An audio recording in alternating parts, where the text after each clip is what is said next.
We're here with Brittany Wolferts. She just wanted to clarify a few things and answer some of the questions that have been bounced around by a lot of people on social media. The first big question is, what were the initial circumstances behind your sisters running away? Um, they they ran away on July 17th. I know that there's some misinformation about which day exactly it was. There was a report made on July 9th because that was the first time they tried to run away, but they returned a few hours after. So there was a report with the Orem City Police Department, but it was canceled. July 17th, they were supposed to go back to their grandparents in Provo, who were taking them back to my dad's in Kansas. And my sisters overheard on the phone that they were meant to go there right after we had an appointment in Provo. And so we got in the car. I was taking them up to that meeting. On the way, we stopped by a Best in Music in Orem, and if anyone knows the girls, they know that Sydney and Danny love to play piano, and they were upset about having to go back, and so they were just gonna go pick out some music. And when we stopped, they left the car. They pretty much just bolted. I went to chase after them, couldn't catch up to them. Got in the car, followed them. They ran into an area without roads. I couldn't follow them in the car. So as soon as I did that, I called my attorney. I still went up to the meeting about an hour later and had a talk with him, and as far as I know, my dad was informed the next day, and so that's what happened the day that they ran away. So why do you think that your sisters ran away? I know that my sisters on several occasions said they'd rather run away than return to my dad's, and the reason why is because he's emotionally manipulative and controlling. There's emotional abuse that I experienced when I lived there for 3 years. And then for the last year that I've been moved out and they've stayed in his custody, it's continued. And they didn't feel safe returning to that. My sisters felt that they did not have a voice. When custody was transferred 4 years ago, I was there, and I remember it so clearly, and I remember that we all felt extremely violated by the legal system. I know that when my dad moved them to Kansas, they felt extremely isolated from my mom and I, and as well as friends and family here that they no longer had contact with. And typically when there is a move, of course they're going to miss their family and friends here in the community, but I know that their contact with us was not only limited, but had to be supervised by him, and they weren't allowed to ever talk to us if they were away from him or message us, anything like that, without him knowing. So that was concerning to them. They felt very isolated. So, are you concerned for your sister's safety then? I am extremely concerned for their safety. I mean, they're my best friends. Like I said, I went through everything with them, all the emotions that come with this divorce and everything. I lived with them. We lived through everything together until I moved out a year ago. To me, safety does not mean returning them to Kansas. Of course, I want them found. I want to know that they're okay. But this is why they ran away, was to not go back. And so I don't believe that there's any safety in sending them back there at all. And I know that there are comments out there saying, they're old enough to decide. They're 13 and 15. They can just choose. Like, they can just say where they want to go.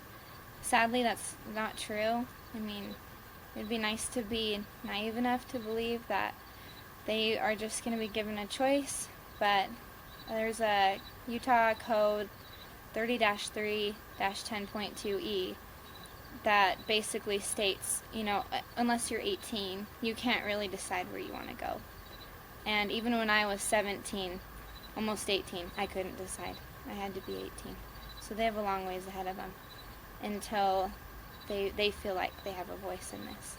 So what do you think your sisters would say if they had a voice in all of this? I know exactly what they would say. I know that they want to live with their mother, but if they're not going to be able to have that, they would rather live anywhere here than with their father. I know that to be fact. Like I said, I know their opinions better than I know my own. I also know that what's being said here with this truth coming out, I know that there's going to be a lot of different opinions out there. I've already seen a lot of what people are saying. People are going to try to discredit this by saying I'm brainwashed, but I can't live knowing that I didn't give the truth and I didn't put it out there, because everyone deserves to know this. Do you think that your mother and your sisters could be staying together? I don't know that because I haven't heard from either of them, but I mean, all I can do is hope that they're all safe. So, do you have any concluding thoughts to leave us with, Brittany?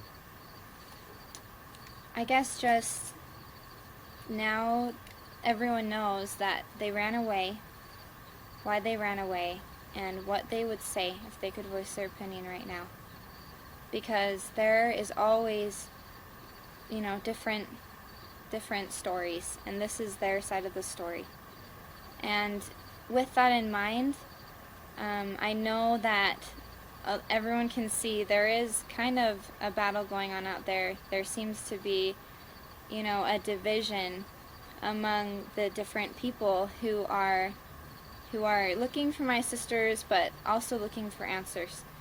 And this is a time to be united, not divided, definitely. And I want to promote that as much as possible. Yes, there are two different Facebook pages. There is one that my step family started, primarily one of my uncles. That one is titled Help Find Our Missing Girls. It's a very large page, and I've noticed, as well as everyone else, there is a lot of negativity that's been directed towards there. I would ask that, in respect of my step family, that be directed elsewhere.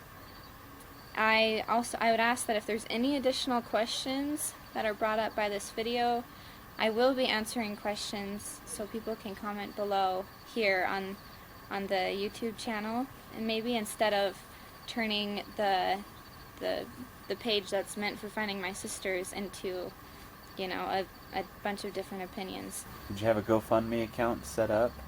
And what are the funds going to be allocated for? There is a GoFundMe account that is set up, and I'm grateful I get to clarify this now, because the reason why I set this up is the funds are going to go directly to getting Sydney and Danny a legal representative so that they will be able to be voiced. I believe, as I stated before, completely am in support of finding them. We want to get them back, make sure that they're safe, but keep in mind what safety means to them. And so I believe that they need to have a chance once they're found, that they will have a chance at voicing their opinion. So that's what that account is set up for. Okay, one last thing also, I want to thank everybody who has supported finding my sisters, supported any of the pages that are there just for my sisters. It means a huge deal to see the community here and in Kansas pull together during this difficult time. I mean, what's happened is really unfortunate, but there is a lot of really well-meaning people out there, and I want to thank you all for that. So thank you so much, and let's continue to get my sisters safe.